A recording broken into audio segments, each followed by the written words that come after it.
The great chamber of the Galactic Council was a place of awe. It stretched wider than any human cathedral, its ceiling so high it disappeared into a glow of shifting lights. Here, the leaders and representatives of more than 200 starfaring species gathered. Their voices echoed like waves against crystal walls, each species speaking in its own rhythm, tones, and languages. It was meant to be a place of order, wisdom, and unity. But today, the air carried a weight heavier than ever before. A human child had been killed. When the council guards announced it, many delegates blinked, their antennae twitching or their fins fluttering. To most of them, the matter seemed small. Among their own species, younglings were often fragile and short-lived, rarely considered valuable until they reached maturity. A mistake had been made, certainly, but was it really worth calling the council into emergency session? That was what many of them whispered. But then they saw the humans enter. 3 human representatives walked to the center platform. Ambassador Alara Vance, tall and calm, led them. Behind her stood Captain Idris Hale, his uniform dark and formal, and Dr. Sarah Lynn, a scientist known for her sharp mind. None of them raised their voices. None of them stormed or shouted. Yet the stillness around them carried more power than the thunderous speeches of other species. When the presiding counselor, a being of living crystal from the Aruni Collective, struck the sounding bell, the trial began.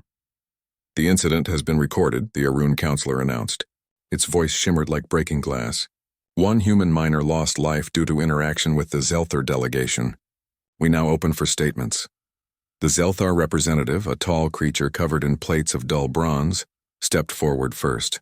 He bowed his head stiffly, though his 4 eyes blinked without remorse. "It was an accident," he said in a rumbling tone. "Your offspring is fragile. The incident is regrettable, but hardly reason to summon this council. In my world, thousands of spawn perish each cycle. It is natural. This should not be treated as exceptional." Many delegates nodded faintly. Some even muttered that the Zelthar had spoken truth. In their eyes, youth was plentiful, replaceable, and insignificant until survival proved their worth. The death of 1 child was not enough to trouble a galaxy, but the humans did not nod. They did not whisper. They simply looked at the council, their faces pale yet firm, and then Alara Vance stepped forward. "Honored council," she began softly, her words carrying through the translators into every ear and mind. "You may see this as an accident. You may see it as minor, but to us it is not minor. To us this is not just a number lost. It is a life that will never return." The chamber grew quieter. She continued, her voice steady but warm. "Humans do not measure children as replaceable. We do not count them as statistics. Each child is unique. Each one carries dreams, laughter, hopes, and futures that no one else can bring. The one who was lost was not simply offspring. He was named Daniel. He was 6 years old. He liked to draw stars. He told his parents he wanted to fly among them one day, and now, that dream is gone. Forever." Even before the translators finished, the silence was heavy. Captain Idris Hale stepped forward next. His broad shoulders held still, but his eyes burned with quiet determination. "When you harmed Daniel, you did not just harm his parents. You harmed all of us. Humans see every child as a promise to the future. Every loss is felt by all because we are bound by something you may not understand. We are bound by love," some delegates stirred. The word was translated in different forms: bond, attachment, loyalty. To many it sounded strange, almost illogical, but others felt a faint stirring inside, something they could not explain. The Zelthar delegate shifted, his armored plates clinking. "This is sentimental," he protested. "Your species chooses to value the weak. That is your error. Strength is measured by those who endure, not by those who perish." At that, Dr. Sarah Lynn raised her hand. She was not a soldier or a diplomat, but her voice was clear as water. "Counselors, have you ever asked yourselves why humans endure?" she asked. "We are not the strongest. We are not the fastest. We are not the most advanced. Yet we survive, we thrive. Do you know why?" Her eyes swept across the chamber, meeting eyes of beings with scales, feathers, fur, and fire. "Because we protect the small. Because we guard the weak. Because we fight not only for the strong, but for those who cannot fight for themselves. That is why we are still here. That is why we matter." The words hung in the air like a challenge, but not an angry one. It was a truth spoken from the heart. The chamber was utterly still now. The buzzing, hissing, and chattering that usually filled the council had faded. Even the Aruna presiding counselor tilted its crystal body as if listening more closely than before. Alara stepped forward once more. You may believe this child's life is small compared to your vast empires. But hear this, to us, Daniel was the universe. And in his memory, we will not stay silent. We will not allow his life to be dismissed. If you wish to understand humanity, then understand this. When you harm one of our children, you shake the heart of our entire species. Her words ended, and the silence stretched on. For the first time, the Galactic Council felt something new. It was not fear. It was not anger. It was weight. A sense that something deeply important had been placed before them. Something no amount of technology, armies, or power could erase. The Arun presiding counselor finally struck the bell again, its crystal form resonating across the chamber. The council recognizes the statement of humanity, it declared. The matter shall not be dismissed. Further deliberation will follow. And with that, the session closed for the day, but the whispers had already begun. In the corridors beyond the chamber, alien delegates spoke in low voices, their minds unsettled. Some scoffed, saying humans were too emotional. Others admitted they had never thought of children in such a way. A few wondered for the first time if their own young had been taken for granted. As the human representatives walked away, they did not look victorious. They looked tired, heavy with grief, yet unbroken. To them, the trial was not about victory. It was about Daniel. It was about showing the galaxy something it had never seen before. That to be human was to care in a way no other species yet understood.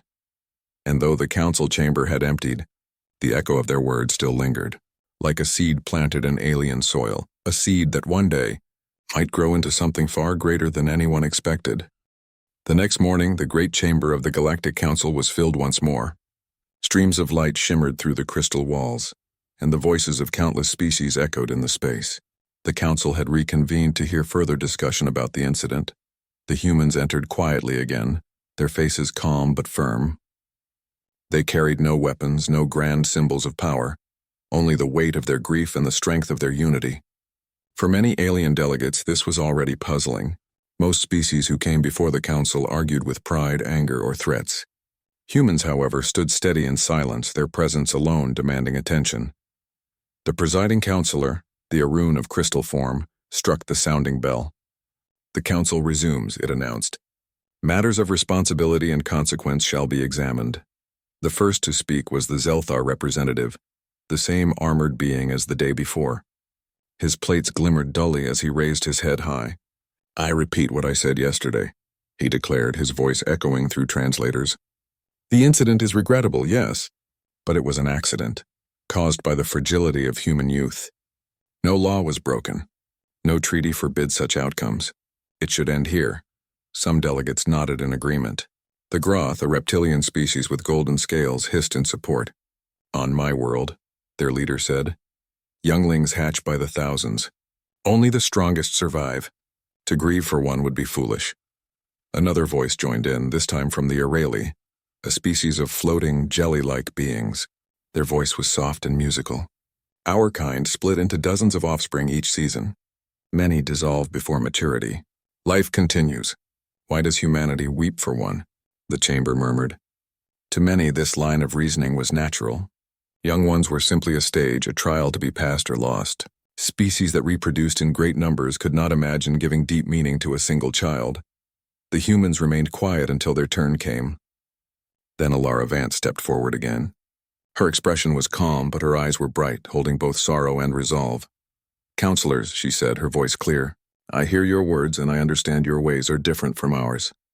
But do not mistake our silence for weakness. We value life differently. That is true. But that difference does not make us foolish. It makes us human.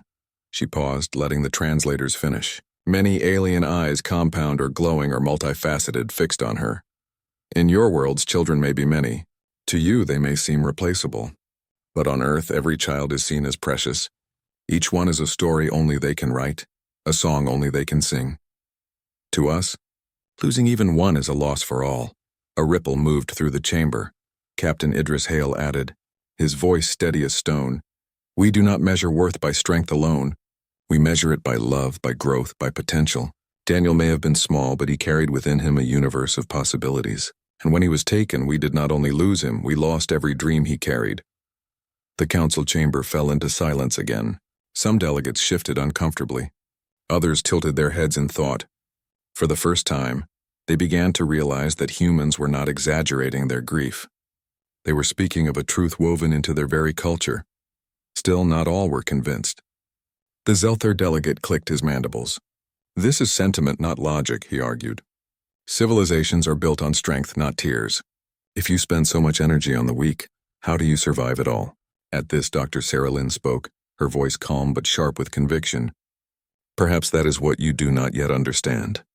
We survive because we protect our weak. We grow strong because we carry those who cannot walk on their own. It is not wasted energy, it is the reason we endure. Her words carried weight. A hush spread again, deeper than before. One delegate, a tall feathered being from the Avar, tilted her head curiously. You mean, she asked, her voice soft, that your strength is not in discarding the weak but in guarding them? Sarah Lynn nodded. Yes, that is the human way.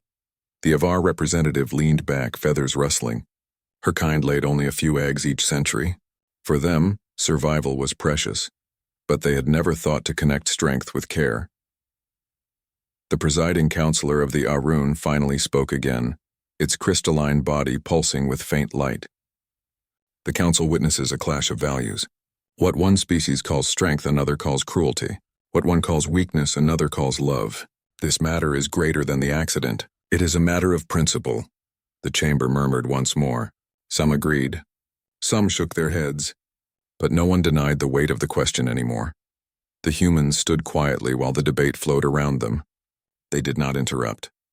They did not raise their voices. Their silence itself became a statement, stronger than shouting. For every alien who mocked them, there was another who watched closely, unsettled by how humans carried their grief with dignity instead of rage. After hours of arguments, the council recessed for the day. Delegates spilled into the wide glass corridors, their voices buzzing and hissing as they spoke of what they had heard. The Groth scoffed loudly. Humans waste energy on sentiment. They will not last long in this galaxy. But a soft reply came from the Avar representative, who walked beside him. Perhaps you are wrong. Perhaps they will last longer than any of us because they see value where we do not. Elsewhere, a pair of Ireli floated together, their translucent bodies shimmering. I do not understand them, one whispered. To mourn one child as if it were the universe. It makes no sense. The other replied, and yet, when they spoke, did you not feel something stir inside you? A warmth, perhaps? Something missing in us? The first was silent. Meanwhile, the humans returned to their quarters. Inside the quiet chamber given to them, they sat together in thought. None of them looked relieved. Ilara Vance sighed softly. They still do not understand, she said. Captain Hale shook his head. Understanding will not come in a single day. But they are listening. That is a beginning. Dr. Sarah Lynn looked at the floor, her hands clasped. Daniel's parents trusted us to speak for him. We cannot fail them. Even if no law changes, we must show the galaxy who we are. Ilara placed a hand on her shoulder. We will, she said firmly. Already the council stirs. Already they question their ways. Seeds take time to grow, but one seed can change a forest. The three sat in silence for a long moment. Outside their window, the stars of the galaxy stretched endlessly, bright and cold. Yet in their hearts there burned a warmth that no alien could ignore. For though the council was confused, though many still dismissed them, humanity had planted something new, a question that would not fade. Why do humans weep for one? And what kind of strength grows from such love? The council chamber was filled once more. The wide hall gleamed with light, reflections dancing on its crystal walls. Delegates shifted in their seats, wings fluttering, claws tapping, tendrils swaying. The tension in the air was different now. Yesterday, many had dismissed the humans as emotional, perhaps even irrational. But today, curiosity grew stronger. The words spoken by the humans lingered in the minds of the council members like an echo they could not silence.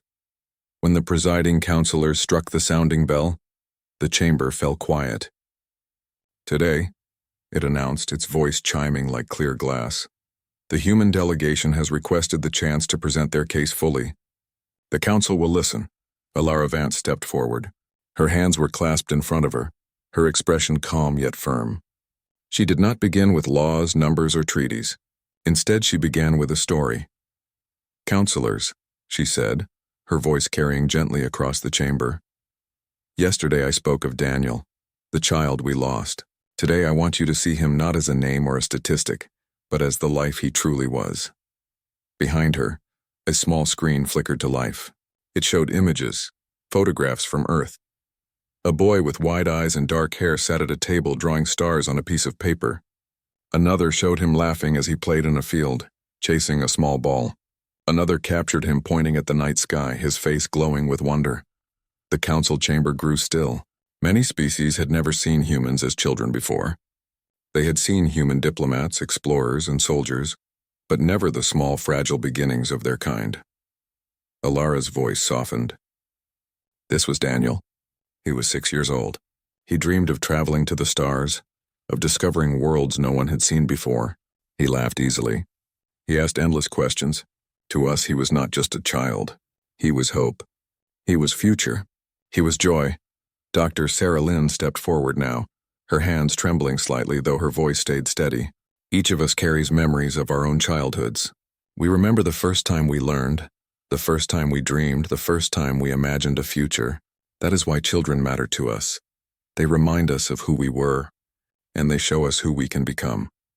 The screen shifted to show drawings Daniel had made, stick figures flying rocket ships, stars with smiling faces, a child standing proudly on an alien world. Simple pictures, but full of meaning. A murmur rippled through the chamber. One delegate, a scaled being from the Groth, hissed, "These are marks on paper, symbols. They mean nothing." Captain Idris Hale turned his gaze on the Groth, his voice quiet but firm. "They mean everything. These simple drawings are the dreams of a child. They are the seeds of what might have been. Every human child carries seeds like this. Some grow into scientists, others into artists, explorers, or leaders.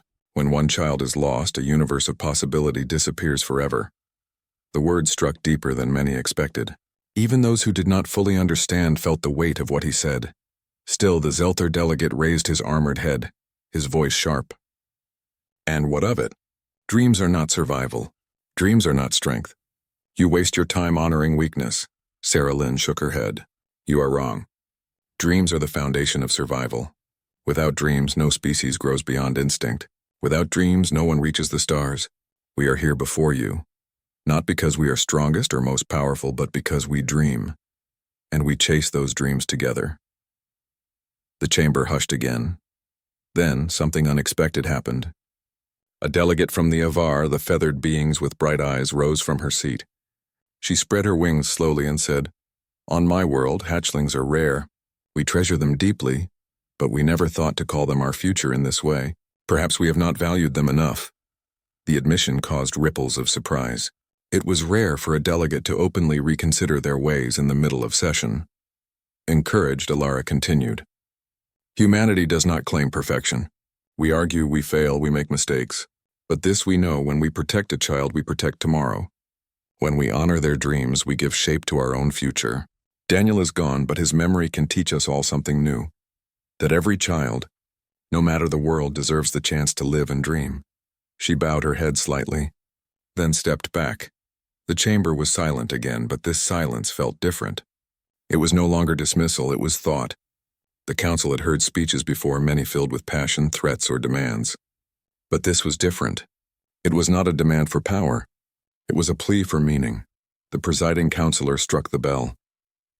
"The council has heard the human case. Let discussion begin." At once, voices rose. The Groth still hissed their disbelief. "It is wasteful sentiment. Strong survive, weak perish. It is nature." The Areli floated gracefully as they responded. "And yet, is it not strange that humans, who you call sentimental, have survived wars, disasters, and hardships that should have destroyed them? Perhaps their way has merit." Others joined in. The Avar delegate spoke of reconsidering her people's traditions. A representative of the gentle Laura, a plant-like species, added, "We too value our sprouts as unique. Perhaps we understand the humans better than most." Back and forth the voices went, clashing, questioning, doubting, admiring. The debate carried on for hours. Through it all, the humans did not shout or argue. They simply answered questions calmly, told more stories and showed more images. They spoke of their own children, of schools filled with laughter, of the way parents on Earth worked day and night to give their young better futures. Slowly, something began to shift. The council, once confused, was now divided. Some still saw the humans as illogical, but others began to feel a strange stirring, something close to admiration. When the day ended, the presiding counselor announced, "Deliberations will continue tomorrow. The human case has been entered into record. The matter is not closed." As the chamber emptied, whispers filled the corridors. "They are strange," one delegate muttered, "but there is strength in their strangeness."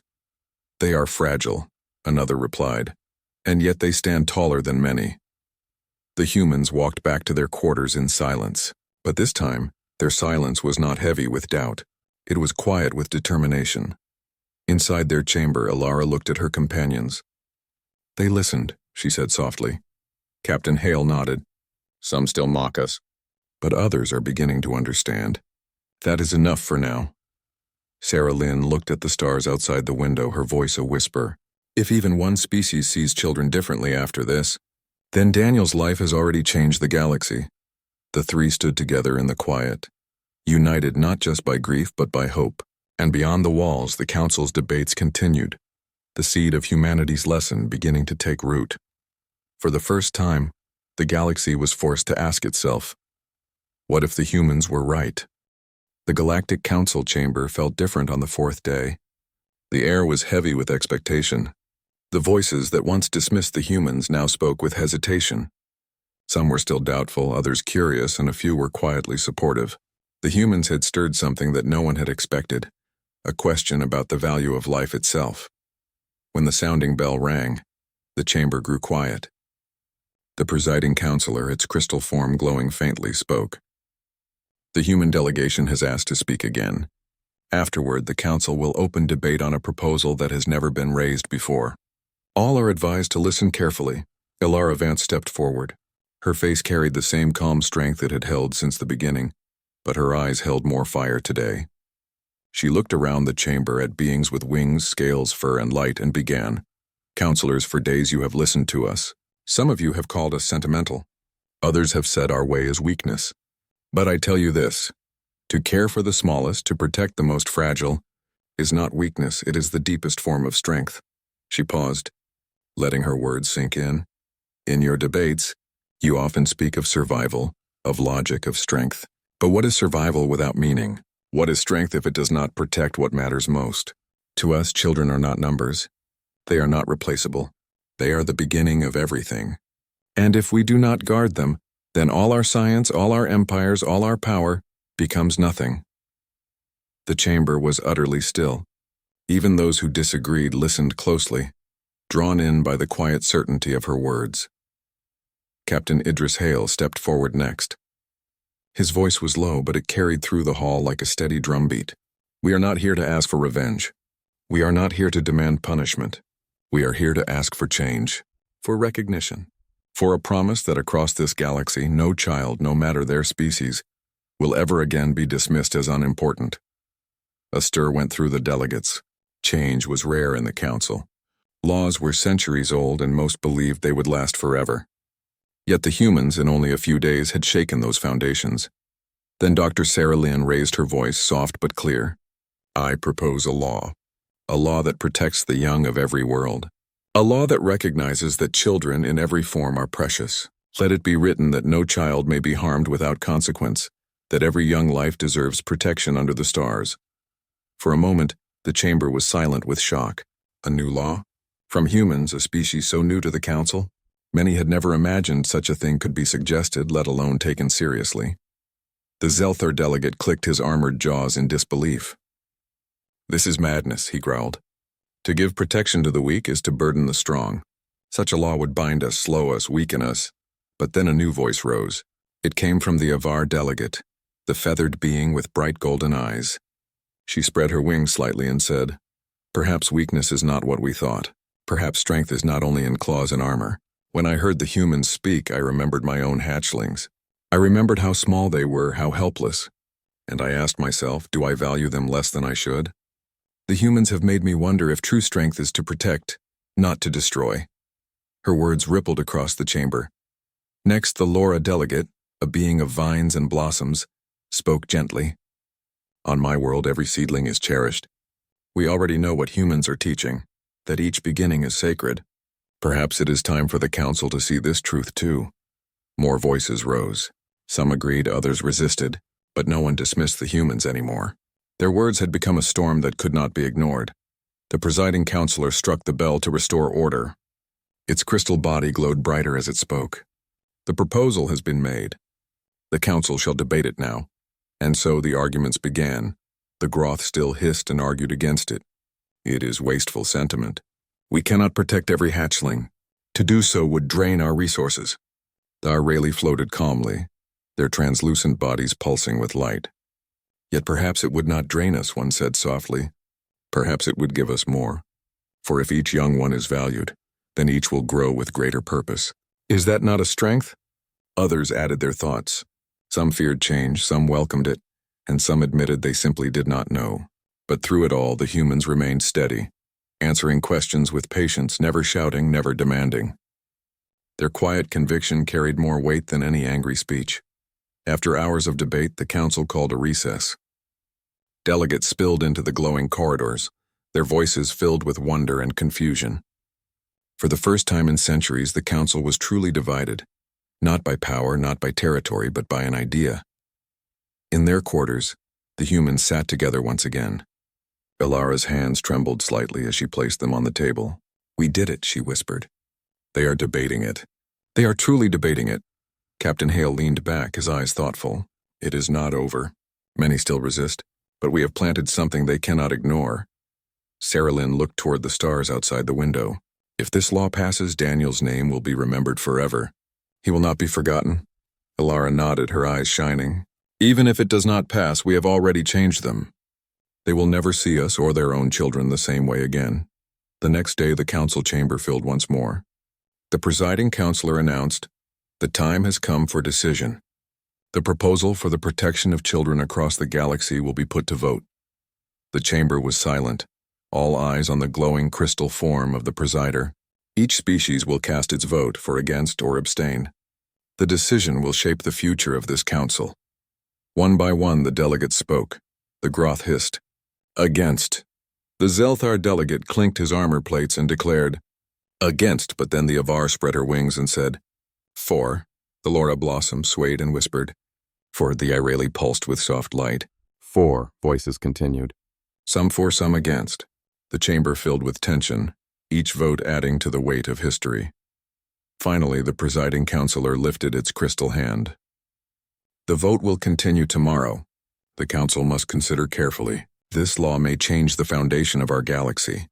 The session closed, but the council was no longer the same. For the first time, they were not debating territory, resources, or war. They were debating meaning. They were debating the value of life itself. And at the heart of it all stood humanity.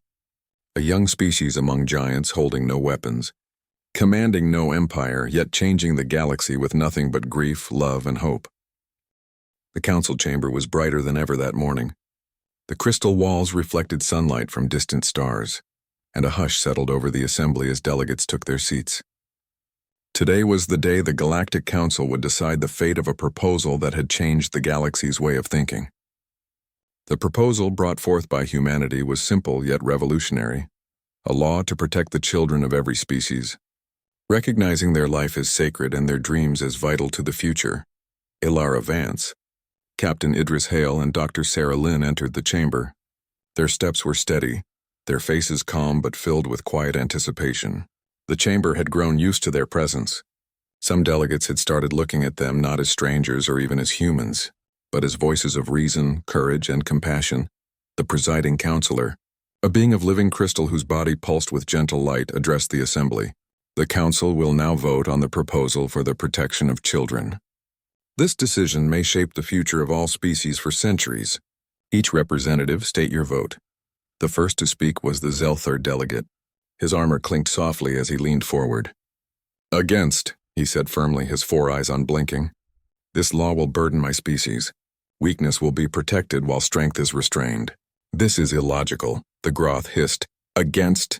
Survival depends on strength, not sentiment." Several other species agreed, citing concerns about resources, hierarchy, and tradition. Many had fought to resist the humans' influence over the council. But then the first unexpected vote came. The Avar, the feathered species who had listened carefully all week, spoke. 4. The humans have shown us something we did not see before. True strength lies in protection, not in dominance. The chamber shifted. Several delegates leaned forward, curious. Others murmured in surprise. One by one, more votes came in. The Laura, the plant-like beings, swayed gently as they spoke. For life, even in its smallest form, must be honored. The Aurelie, glowing softly, added, "For we see now that valuing the young strengthens a species beyond measure." Slowly, the tide began to turn. Votes for the proposal began to outweigh the votes against. Even some initially skeptical delegates whispered to each other, reconsidering their positions. Captain Idris Hale whispered to Alara, "It's working. They are seeing the truth in what we said." Alara nodded, her eyes steady. Not all, but enough to make history. The discussion continued. Some voices protested loudly, arguing tradition, survival, and efficiency.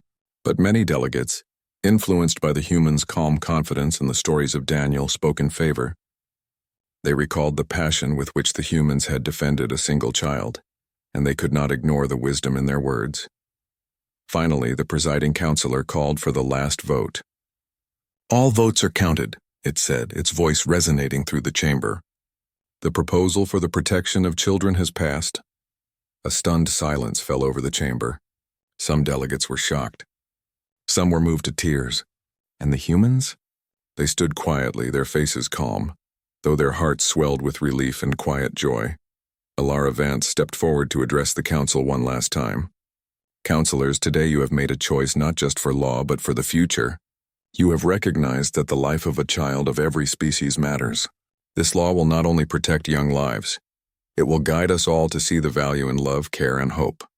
Daniel and all children like him will be remembered, and the galaxy is better for it." Captain Hale nodded, adding, "We are grateful not just for the vote, but for the willingness of all species to listen, to reflect, and to grow. This is the beginning of something greater than any of us could have imagined." The chamber erupted in respectful applause. Wings flapped, scales shimmered, vines swayed, and light pulsed throughout the assembly. It was a moment unlike any before, an agreement across hundreds of species, brought about not by power or threat, but by understanding, compassion, and truth. Outside the council chamber, news of the vote spread across star systems. Holoscreens on distant worlds showed the human delegation standing tall, their quiet courage becoming a symbol of hope. Children everywhere, of all species, became the focus of newfound respect and protection. Schools, colonies, and communities celebrated the passing of the law. Parents hugged their young a little tighter, and leaders thought twice before ignoring the needs of the smallest and most vulnerable. Back in the council chamber, the Zelthar delegate remained silent. He could not deny the change he felt, even in his armored heart. Though he had voted against the proposal, he could see the respect and admiration humans inspired. Something fundamental in his understanding of strength had shifted. The Avar, floating gracefully above the floor, turned to her companions. "We have learned something rare," she said softly. "Humans have shown us that love, courage, and care are strengths we may have overlooked." The Laura delegates swayed, their leaves and vines shimmering. "And in learning this," one said, "we protect more than just children. We protect the future of every species." Even the council itself seemed changed. The crystal presiding counselor pulsed with light more brightly than ever. It recorded the decision not merely as a vote, but as a lesson. One species, small in number but large in heart, had altered the philosophy of the galaxy. In their quiet quarters, Ilara, Idris, and Sarah looked at each other. None of them spoke at first, but their eyes conveyed everything: relief, gratitude, and a deep, unshakable sense of purpose. Dr. Sarah Lean finally whispered, "Daniel would have been proud." Ilara nodded, her hand brushing over a small photograph of Daniel, smiling brightly with his rocket drawings. "Yes," she said softly, "and his name will live on. Every child protected by this law will carry a piece of his memory." Captain Hale looked out the window, at stars stretching endlessly across the galaxy. "We came here to speak for one child, and now we have protected millions, perhaps even billions. One small voice changed everything. The galaxy had learned something new, that humanity's strength was not in conquest or technology, but in their courage, love, and care for life. That one human child lost too soon had inspired a galaxy to see the true meaning of value and hope. In the days that followed, humans continued to travel among alien worlds, teaching, listening, and sharing their ways. They spoke of dreams, kindness, and responsibility. They showed that protecting the young was not a burden, but a path to a stronger, brighter future. Across hundreds of worlds, children played safely, learned freely, and dreamed boldly. Parents and leaders remembered that the loss of a single child could ripple across the universe, and so they honored life with newfound respect, and somewhere, high above in the stars, the memory of Daniel shone like a quiet light, a reminder that even the smallest life can inspire the greatest change. The Council would never forget. The galaxy would never forget. And humanity, small yet courageous, had secured a legacy that would endure for centuries. In the end, the lesson was simple yet profound. One child, one voice, and one species' love could teach the galaxy the true meaning of strength.